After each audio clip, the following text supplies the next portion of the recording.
Hello दोस्तों। आज मैं बात करने वाला हूँ सीएमए इंटर ग्रुप 1 के पेपर नंबर 5 फाइनेंशियल अकाउंटिंग के चैप्टर्स के वेटेज के बारे में। कौन सा चैप्टर कितना वेटेज रखता है।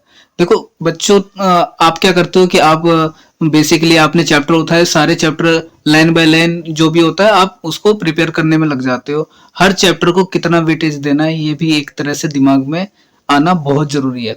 देखो, एक होता है कि आपने बेसिकली सारे चैप्टर को सीक्वेंसली पढ़ा, ये नहीं कि कौन सा चैप्टर कितना वेटेज रखता है इसको आप बिल्कुल ही भूल चुके हो और सारे चैप्टर में लगे हुए हो कि हाँ भाई अब बस ये चैप्टर है, इसको बस ये कर लूं, ये चैप्टर बच गया, ये चैप्टर हो गया, 1 2 3 4 ऐसे। देखो, इनसे कोई फायदा नहीं है। वही अगर आपको वेटेज पता हो सभी चैप्टर्स के, तो आप ये चीज दिमाग में रखते हो कि भाई हाँ ठीक है, ये चैप्टर 5 नंबर का है, अगर मैं इसको नहीं भी करके जाता हूँ तो कहीं ना कहीं मैं चैप्टर मैं पेपर अटेम्प्ट सही से कर सकता हूँ। अगर आपने पार्टनरशिप, इसका स्टडी नोट नंबर 6 है पार्टनरशिप, अगर आपने पार्टनरशिप को नहीं किया मान के चलो, तो 20 नंबर का तो यार वही आता है पार्टनरशिप का ही क्वेश्चन। कितने बच्चे तो 20 नंबर का, चलो मान के चला, मैं मानता हूं कि अगर आपने पार्टनरशिप छोड़ भी दिया, आपने उसको लीव कर दिया, वो क्वेश्चन आपने अटेम्प्ट नहीं किया, फिर भी आप 100 मार्क्स तो अटेम्प्ट कर ही लोगे।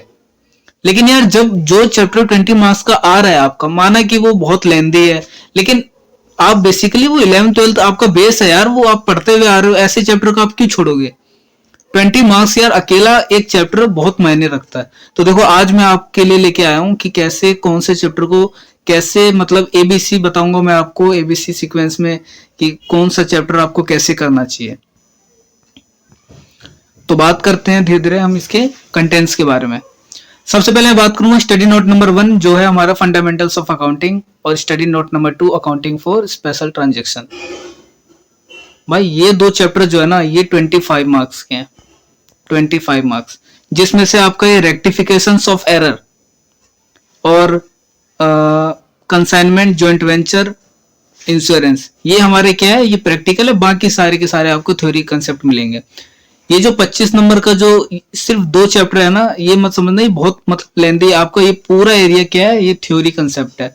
रेक्टिफिकेशन ऑफ एरर में क्या है, रेक्टिफिकेशन ऑफ एरर में आपके प्रैक्टिकल क्वेश्चन बनते हैं। बिल ऑफ एक्सचेंज में आपको देखो नाम के लिए ये प्रैक्टिकल, हालांकि आता है, इसमें से थ्योरी है। कंसाइनमेंट, जॉइंट वेंचर, इसमें से कोई एक क्वेश्चन बन सकता है। और इंश्योरेंस क्लेम, ये चैप्टर बहुत इंपॉर्टेंट है, इसको आप इंपॉर्टेंट के तौर पे आप इसको निशान लगा सकते हो। इसके बाद में बात करने वाला हूं स्टडी नोट नंबर 3 से लेके 6 तक। ये जो 3 से लेके 6 तक है, ये हमारा चैप्टर कितना है, 40 मार्क्स कवरेज करता है, 40 मार्क्स, जिसमें से अकेला पार्टनरशिप ये हमारा 15 to 20 मार्क्स का, जो जैसे मैंने आपको इससे पहले ही बताया था कि 15 to 20 मार्क्स ये चैप्टर अकेला कवरेज रखता है। देखो आपको मैं दिखाता हूँ, ये आपका एडमिशन ऑफ पार्टनर, ये 275 पेज नंबर से स्टार्ट हुआ और इसके में देखो कितने कितने आपको मिलेंगे। एडमिशन पहले आपको करना है, रिटायरमेंट करना है, डेथ करना है, डिसोल्यूशन। यार ये कोई नई चीज तो है नहीं आपके लिए, आपको बस ये इसके लिए प्रैक्टिस चाहिए।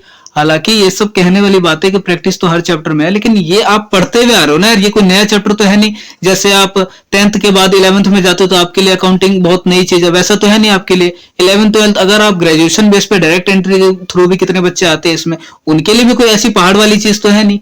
तो ये आप पार्टनरशिप को भी चैप्टर को अगर लेके चलो तो 15 to 20 मार्क्स में आता है।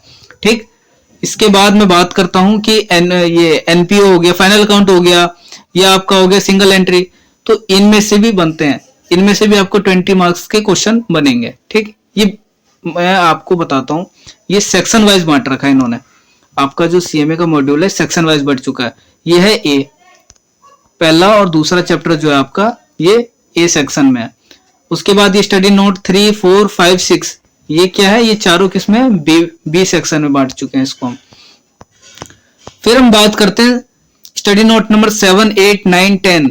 ये जो हमारा 7 to 10 है स्टडी नोट नंबर, ये हमारे कितने मार्क्स कवरेज करता है, ये 20 मार्क्स, 20 मार्क्स, जिसमें से देखो सेल्फ बैलेंसिंग, ये मोस्ट इंपॉर्टेंट चैप्टर है, इसमें से आपका क्वेश्चन आता ही आता है।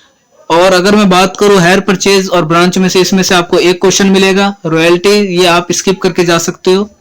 ठीक, और उसके बाद अगर मैं बात करूं, ये आपका बच गया स्टडी नोट नंबर 11 12, ये आपका है 15 मार्क्स का, जिसमें से कंप्यूटराइज्ड अकाउंटिंग ये टोटली थ्योरी है। स्टडी नोट नंबर 12 ये भी टोटली थ्योरी है। हाँ, इसमें से एमसीक्यू बेस्ड आपका आ सकता है कि AS1 बताओ कौन सा, AS2 का नाम बताओ, 7, 9, 10। तो ये तो आप ऐसे भी याद करके जा सकते हो, या फिर इसमें से आपका क्वेश्चन बन सकता है। वैसे AS10 पे देखो अभी न्यू आया है, तो इस पे आप क्या कर सकते हो, इस पे प्रैक्टिस कर सकते हो। AS10 पे आपका क्वेश्चन पूछ सकता है।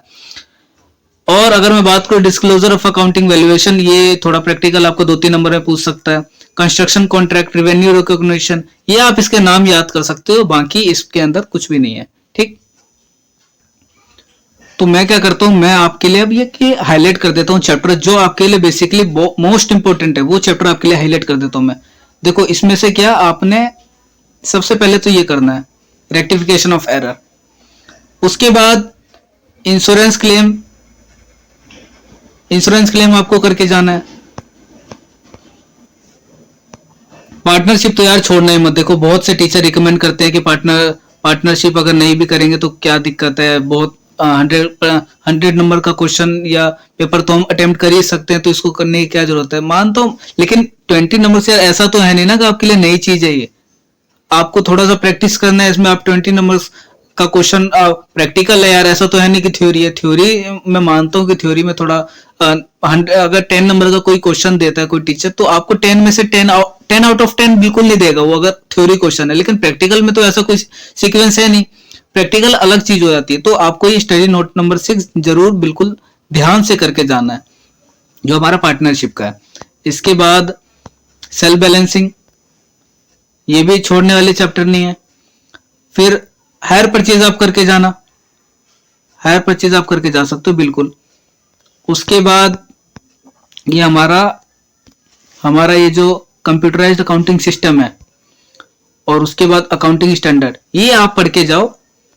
ठीक, इसके बाद ऐसा नहीं है कि और कोई चैप्टर आपका छोड़ के जाओगे तो कोई दिक्कत है। आपका सेक्शन बी, सेक्शन ए में से देखो ये जितना मैंने आपको बताया ये करके जाना। बेसिकली लास्ट में आप एमसीक्यू की प्रैक्टिस करके जा सकते हो, जिसमें आपका स्टडी नोट नंबर 1 बहुत मायने रखता है। उसमें से आप एमसीक्यू जरूर पूछेगा, उसमें से एमसीक्यू के लिए study note number 1 most important है।